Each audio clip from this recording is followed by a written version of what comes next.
بسم اللہ الرحمن الرحیم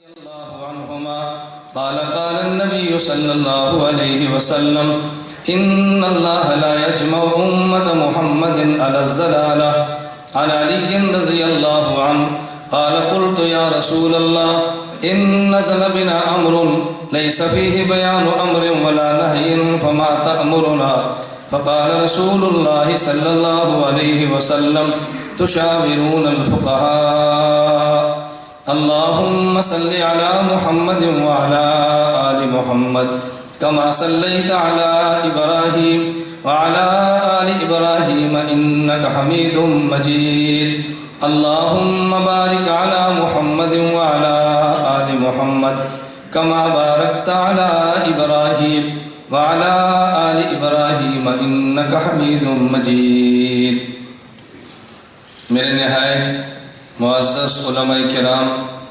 خصوصاً میرے استاد محترم حضرت مولانا شیخ الحدیث زاہد الراشدی صاحب دامت برکاتہ اور میرے استاد زادہ حضرت مولانا عبدالحق خان بشیر صاحب دامت برکاتہ، شیخ القرآن و تفسیر حضرت مولانا صوفی عبدالحمید سواتی رحمہ اللہ کے صاحبزادے حضرت مولانا محمد ریاض خان سواتی صاحب اور دیگر علماء کرام جو اس وقت اسٹیج پہ تشریف فرما ہے، اور ہمارے معزز اور گرامی قدر سامعین، آپ حضرات کے علم میں ہے ہمارے آج کے سیمینار کا عنوان ہے امام اعظم ابو حنیفہ نعمان بن ثابت سیمینار۔ اس عنوان جو مجھ سے قبل آپ حضرات نے مفصل گفتگو سماعت فرمائی حضرت مولانا عبدالحق خان بشیر دامت برکاتہم کی اور حضرت استاد محترم علامہ زاہد الراشدی صاحب دامت برکاتہم کی، ابھی انشاءاللہ میرے بعد آپ حضرات کے سامنے مفصل گفتگو فرمائیں گے حضرت علامہ ڈاکٹر خالد محمود صاحب دامت برکاتہم۔ اللہ ان حضرات کی عمروں میں برکت عطا فرمائے اور ہمیں اپنے ان اکابر اور مشائخ کے ساتھ استفادہ حاصل کرتے ہوئے ان کے ساتھ وابستہ رہ کر مسلک اور دین کی خدمت کرنے کی توفیق عطا فرمائے۔ میں آپ کی خدمت میں صرف دو باتیں عرض کروں گا۔ نمبر ایک، ہم نے سیمینار امام اعظم ابو حنیفہ منعقد کیوں کیا اور خصوصاً بیعت شیخین منعقد کیوں کیا۔ نمبر دو، اپنے مسلک کے حوالے سے امام اعظم ابو حنیفہ رحمۃ اللہ علیہ کی ذات گرامی پر بعض رقیق اور باریک شبہات وہ جو عوام الناس میں پیش کر کے امام ابو حنیفہ رحمۃ اللہ علیہ کی ذات گرامی سے دور کرنے کی کوشش کی جا رہی ہے، ان شبہات کا بڑے اختصار سے میں آپ کی خدمت میں انشاءاللہ جواب عرض کروں گا۔ ایسے اجتماعات اور سیمیناروں میں میں اللہ گواہ ہے بغیر تصنع، بغیر تکلف اور بغیر بناوٹ کے میں اگر قسم اٹھاؤں تو اس بات پہ حانث نہیں ہوں گا۔ میں دل کی کیفیت عرض کر رہا ہوں کہ میری اپنی قلبی خواہش ہوتی ہے کہ جہاں پر ہمارے مشائخ اسٹیج پر موجود ہوں میں ان کی گفتگو کروں، ان سے استفادہ کروں، ان کی گفتگو کے نوٹس نوٹ بھی کروں اور آئندہ نسلوں میں اپنے اکابر کے علوم کو منتقل کروں۔ لیکن مجھ سے بعض وابستہ کارکن اور حضرات کا اپنا تقاضا ہوتا ہے کہ ایسے سیمیناروں میں تجھے بھی کچھ نہ کچھ کہنا چاہیے، اس لیے میں ان حضرات کو کم بر اپنی گفتگو عرض کرتا ہوں۔ میں نے اس کے لیے دو باتیں عرض کرنے کا میں نے آپ حضرات کی خدمت میں ارادہ کیا ہے۔ حضرت امام اعظم ابو حنیفہ رحمۃ اللہ علیہ کے نام پہ سیمینار اس لیے منعقد کیا گیا، عموماً یہ دھوکہ دیا جا رہا ہے، نمبر ایک ذات خدا، نمبر دو ذات مصطفیٰ، کلام خدا بندی اور حدیث پیغمبر، اس کے بعد کسی بھی چیز کی امت کو ضرورت نہیں۔ اور جو بندہ اللہ اور اللہ کے پیغمبر کے بعد ائمہ فقہا کی بات کرتا ہے وہ گویا کہ شرک فی رسالت کا ارتکاب کرتا ہے، اور جو شخص قرآن اور حدیث کے بعد فقہ کی بات کرتا ہے وہ قرآن اور حدیث کے نام پہ آنے والے دین کو ناقص دین تصور کرتا ہے۔ میری اس وقت آپ حضرات کے سامنے بحث فقہ حنفی، فقہ شافی، فقہ مالکی، فقہ حنبلی کی نہیں ہے، میں مطلق فقہ کی بات کرتا ہوں اور میں وہ جملہ دہرانا چاہتا ہوں جو علامہ ڈاکٹر خالد محمود دامت برکاتہم نے مجھے یہ بات وصیتاً کے یہ حکمن فرمائی کہ امت میں فقہ کا اتنا تذکرہ کرو کہ لوگ جس طرح قرآن کریم کو لفظ مقدس سمجھتے ہیں، حدیث مبارک کو لفظ مقدس سمجھتے ہیں اور اس کے خلاف بولنے کو جرم سمجھتے ہیں، فقہ کا اتنا تذکرہ کرو کہ لوگ فقہ کو مقدس سمجھیں اور اس کے خلاف بولنے کو جرم سمجھیں۔ آگے امت کی مرضی ہے وہ فقہ حنفی کو لے لے، فقہ مالکی کو لے لے، فقہ شافعی کو لے، فقہ حنبلی کو لے، لیکن فقہ کا انکار تو نہ کرے نا۔ ہماری دعوت صرف یہ نہیں کہ آپ فقہ حنفی پہ آؤ، ہمارے ملک میں جو کہ دارالفتاح، ہمارے ملک کے مفتی، ہمارے ملک میں جو کہ امام اعظم ابو حنیفہ رحمۃ اللہ علیہ کے مقلدین کی کثرت ہے، ہم اس ملک میں رہتے فقہ حنفی کی بات کھل کر کرتے ہیں، باقی جن ممالک میں دوسری فقہ ہیں ہمیں اللہ گواہ ہے ذرہ بھی ان پر کوئی ایسا اعتراض یا شک و شبہ نہیں کہ ہم ان سے ہٹ کر امت کو دعوت دیں۔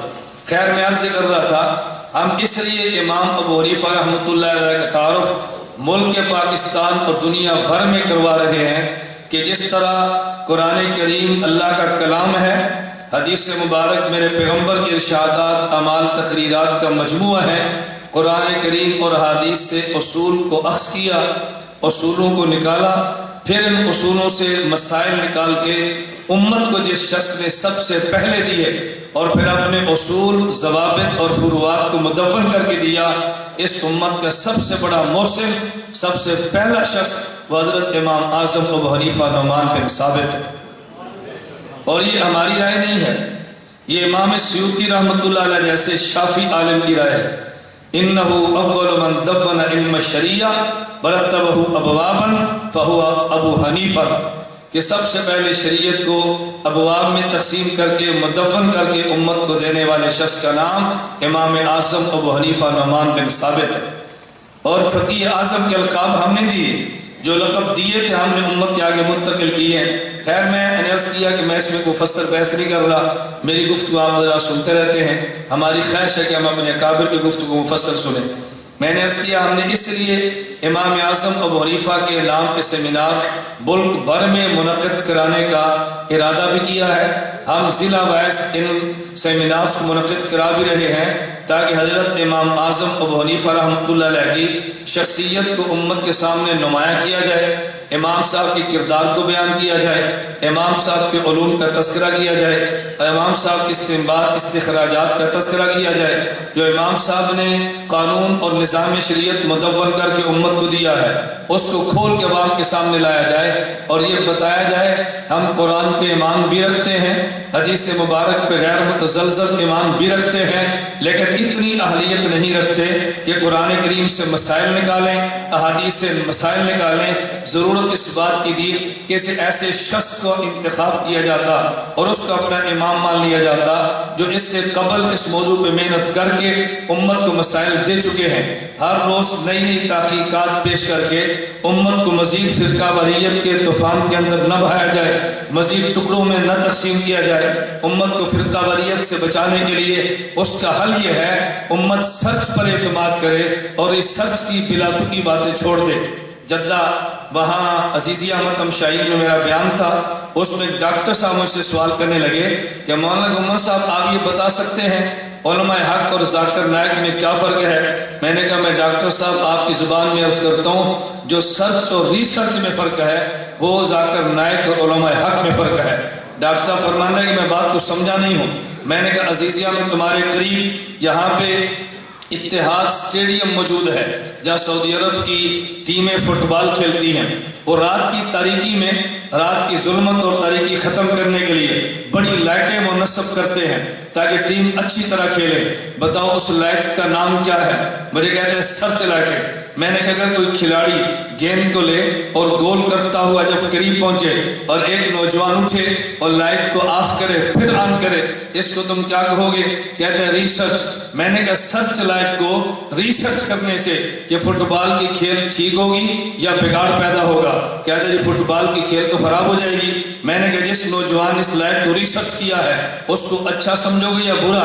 کہتے ہم تو بیوقوف کہیں گے۔ میں نے کہا پھر علماء حق کا موقف یہ ہے کہ جس مسئلے پہ عہد صحابہ سے لے کے آج تک 1400 سال کے فقہا سرچ کر چکے ہیں، ان مسائل میں ریسرچ کرو گے تو شریعت کا نظام ایسے بگڑے گا جیسے لائق کو ریسرچ کرنے سے اتحاد اسٹیڈیم میں فٹ بال کا نظام بگڑتا ہے۔ میں نے کہا ہم یہ نہیں کہتے ہم تحقیقات کے مخالف ہیں، لیکن جس مسئلے پہ 1400 سال کے فقہا نے سرچ کر دی ہے اس میں ریسرچ نہ کرو۔ جو کیس مضبوط سپریم کورٹ بھی فیصلے کر دے ان کیسوں کو مزید سول جج ری اوپن کرے، اس جج کو بیوقوف کہتے ہیں، عقل مند کوئی نہیں کہتا۔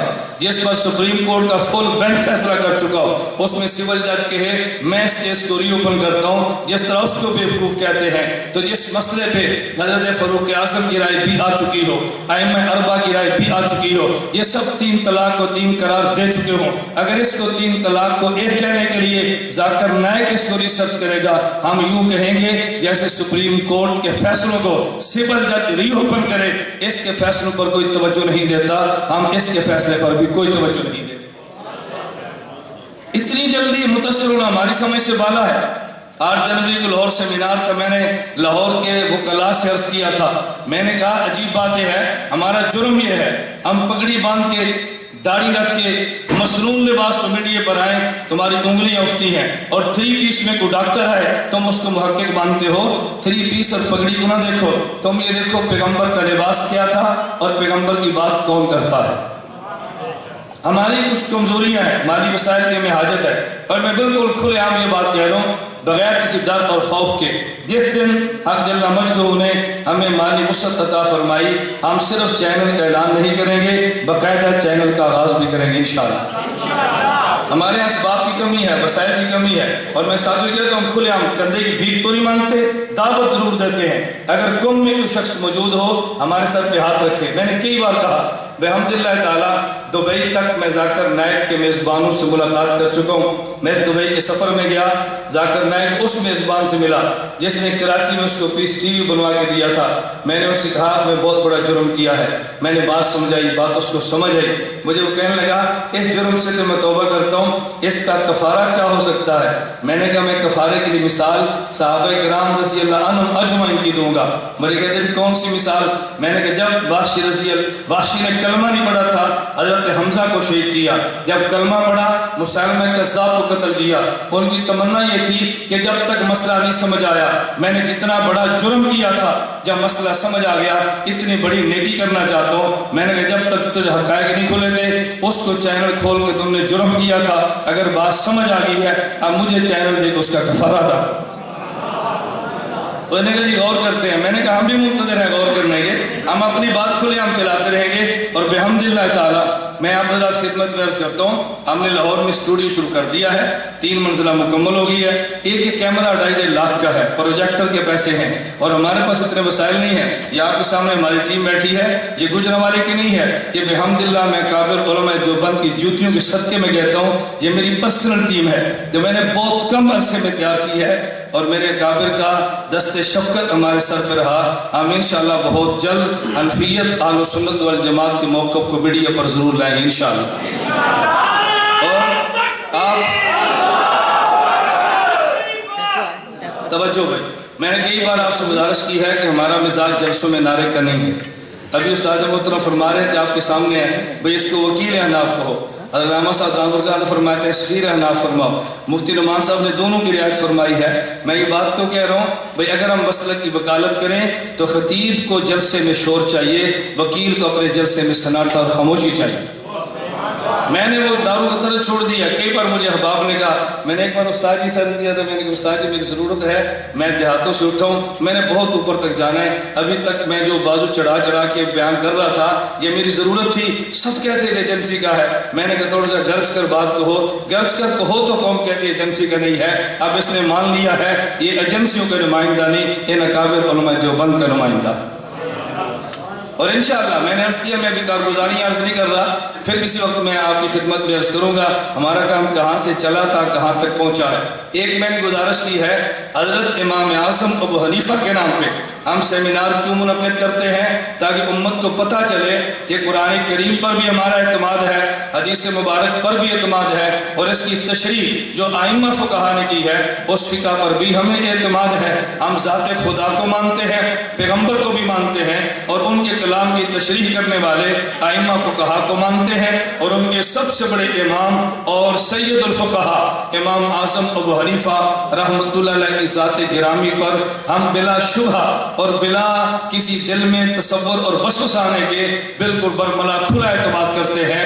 ہمیں امام ابو حنیفہ کی ذات گرامی سے کوئی کاٹنا چاہے بھی تو انشاءاللہ نہیں کاٹ سکتا انشاءاللہ۔ امام ابو حنیفہ کی حیثیت میں ایک جملے میں بات بند کرتا ہوں، سراج الامہ کی ہے۔ کس کی ہے؟ سراج الامہ۔ سراج الامت کا معنی امت کا چراغ ہے۔ دیکھو لائٹ جل رہی ہے، اگر یہاں حروف لکھے ہوں گے آپ کو نظر آئیں گے، لائٹ کو بند کر دو الفاظ پھر بھی لکھے ہوتے ہیں مگر نظر نہیں آتے۔ تو جس طرح لائٹ جلنے سے لفظ لکھے نہیں جاتے، لکھے ہوئے الفاظ نظر آتے ہیں۔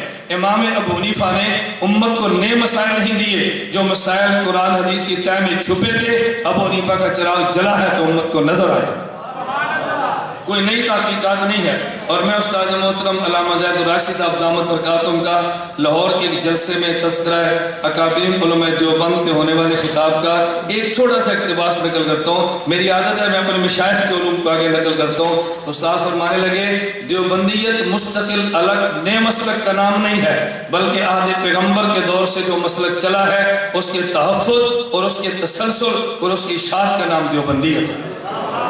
دیوبند کو مستقل الگ مسلک نہیں ہے، انہی تشریحات کو لیا اور امت کے سامنے بیان کیا۔ نمبر ایک بات میں عرض کر رہا تھا، اسی کا دوسرا جز میں نے عرض کیا، ہم نے بیاد شیخین کیوں رکھا ہے؟ ہماری تمنا، ہماری حسرت، ہماری آرزو اور ہماری قلبی خواہش یہ ہے کہ ہم گزشتہ اکابر کے ساتھ وابستہ رہیں اور نئے اکابر کی چھتری میں رہ کر کام کریں۔ اس لیے ہم نے شیخین کی یاد میں رکھا تاکہ حضرات کے علم میں آئے ہماری وابستگی امام اہل سنت والجماعت شیخ الحدیث والتفسیر حضرت مولانا محمد سرفراز خان صفدر رحمۃ اللہ علیہ سے ہے۔ شیخ التفسیر والحدیث حضرت روفی مولانا عبدالحمید سواتی رحمہ اللہ کی ذات گرامی سے ہے۔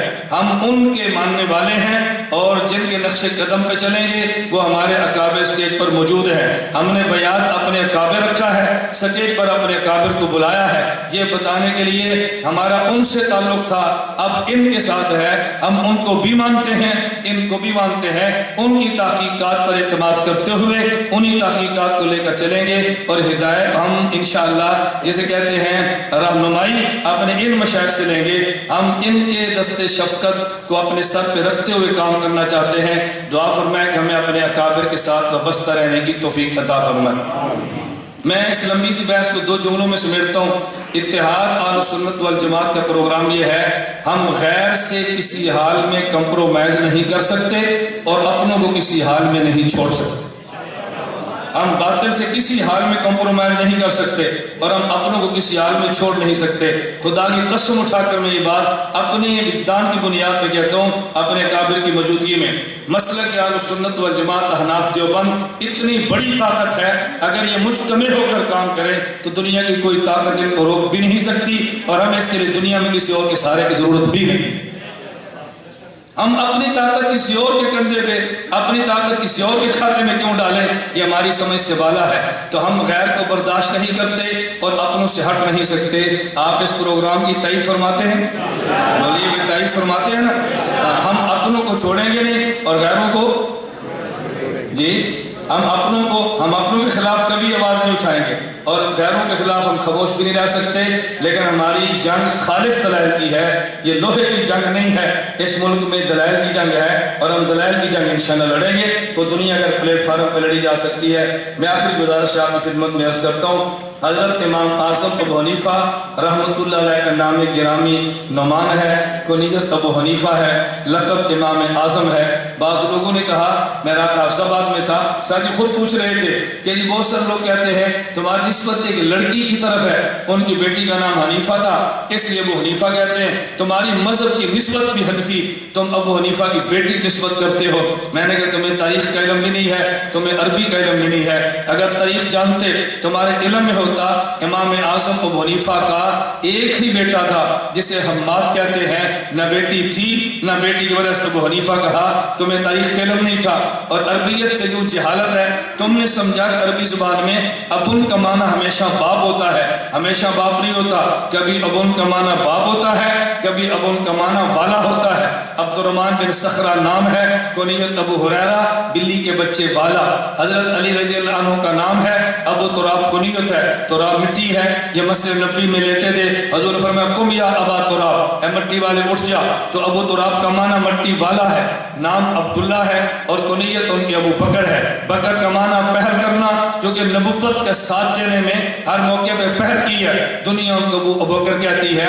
نام نعمان بن ثابت تھا، اور حنیفہ سے مراد دین خالص، یہ جو کہ سب سے پہلے دین خالص کو اصول اور فروع کے اعتبار سے لکھوانے والے ابو حنیفہ تھے، اس لیے ان کو ابو حنیفہ کہتے ہیں۔ تو جس طرح عبد الرحمن بن صخرہ کو ابو تراب کہتے ہیں، ابو ہریرہ کہتے ہیں، علی بن ابی طالب رضی اللہ عنہ کو ابو تراب کہتے ہیں، حضرت عبداللہ کو ابو بکر کہتے ہیں، نعمان بن ثابت کو ابو حنیفہ کہتے ہیں۔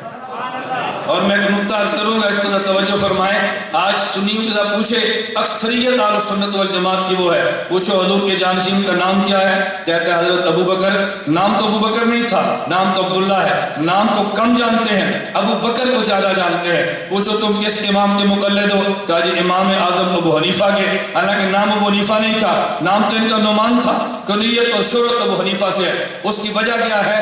ایک جانشین پیغمبر ہے اور ایک جانشین صحابہ ہے۔ امام ابو حنیفہ حضرت امام ابو بکر کا نام عبداللہ تھا اور ان کا مشن ابو بکر تھا۔ بکر کا معنی پہل کرنے والا، اعلان نبوت ہوا، پہلے کلمہ پڑھا ابو بکر، میرے پیغمبر نے دولت مانگی، پوری دولت دینے میں پہل کرنے والا ابو بکر، کماری لڑکی مانگی، پہل میں بلکہ دینے والا ہی ابو بکر۔ نبی پاک مکہ سے مدینہ چلے، سب سے پہلا نبی کا ہم سفر ابو بکر ہے۔ حضور غار میں گئے، جو پہل کرنے والا ابو بکر ہے۔ نبی بدر میں گئے ہیں، پیغمبر کا پہلا ساتھی ابو بکر ہے۔ حضور مزار میں گئے ہیں، صحابہ میں سب سے پہلے نبی کے مزار میں جانے والا ابو بکر۔ قیامت کا دن ہوگا، پیغمبر کے ساتھ اٹھنے میں پہل کرنے والا ابو بکر۔ جب جنت میں جائیں گے تو پہل کرنے والا ابو بکر۔ ان کا نام عبداللہ ہے، ابو بکر مشن ہے، ابو بکر ان کا مشن ہے۔ نام حضرت نعمان ہے اور دین حنیف کو لکھوانے میں پہل کرنا یہ ان کا مشن ہے۔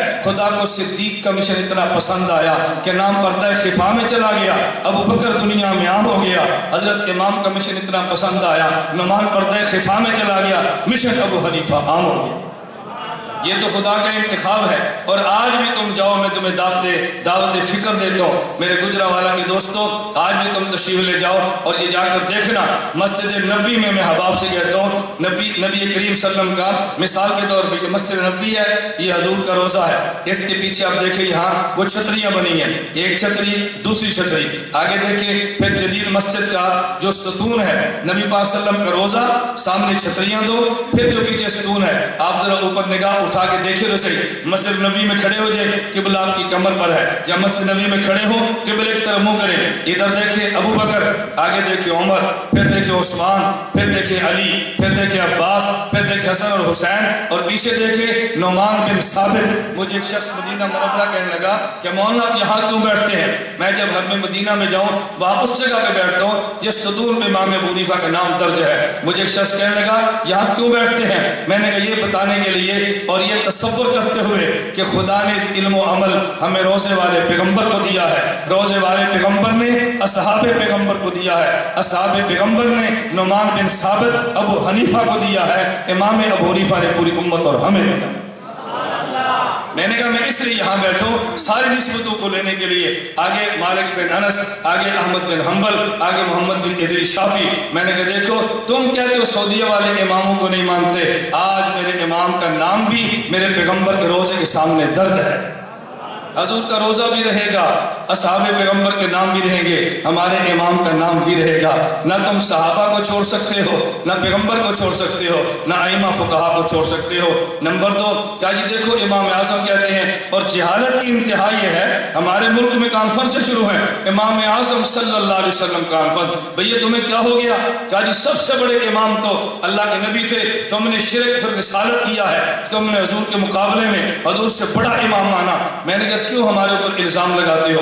کل کو تم یہ بھی جلسے شروع کر دو، قائد اعظم صلی اللہ علیہ وسلم کانفرنس۔ لوگ پوچھے کیا ہوا؟ کہوگے جی سب سے بڑے قائد تو حضور ہیں، یہ پاکستان والوں نے جرم کیا جو محمد علی کو قائد اعظم کہا۔ میں نے کہا تم پھر کل ایک اور کانفرنس کرو، فاروق اعظم صلی اللہ علیہ وسلم کانفرنس۔ لوگ پوچھے کیا ہوا؟ وہ جی سب سے بڑے حق اور باطل میں فرق کرنے والی پیغمبر کی ذات ہے، لوگوں نے یہ شرک کیا حضور کے ساتھ، شرک فی رسالت ہے کہ عمر کو فاروق اعظم کہتے ہیں۔ کل ایک اور جلسہ کرو، صدیق اکبر صلی اللہ علیہ وسلم کانفرنس۔ لوگ پوچھے کیا ہوا؟ وہ جی سب سے بڑے صدیق حضور کی ذات ہے۔ میں نے کہا کتنا بڑا تم نے امت کو دھوکہ دیا ہے۔ جب پاکستان بنا، مسلم لیگ کے جتنے لیڈر اور قیادت تھی ان میں بڑے قائد کا نام محمد علی جناح تھا، صحابہ سارے فاروق تھے، ان میں بڑے فاروق اعظم عمر بن خطاب تھے، حضرت پیغمبر کے صحابہ سارے صدیق تھے، ان میں بڑے صدیق ابو بکر صدیق اکبر تھے۔ صحابہ کے بعد فقہا بہت سے گزرے ہیں، ان میں سب سے بڑے فقیہ اور امام نعمان بن ثابت امام اعظم۔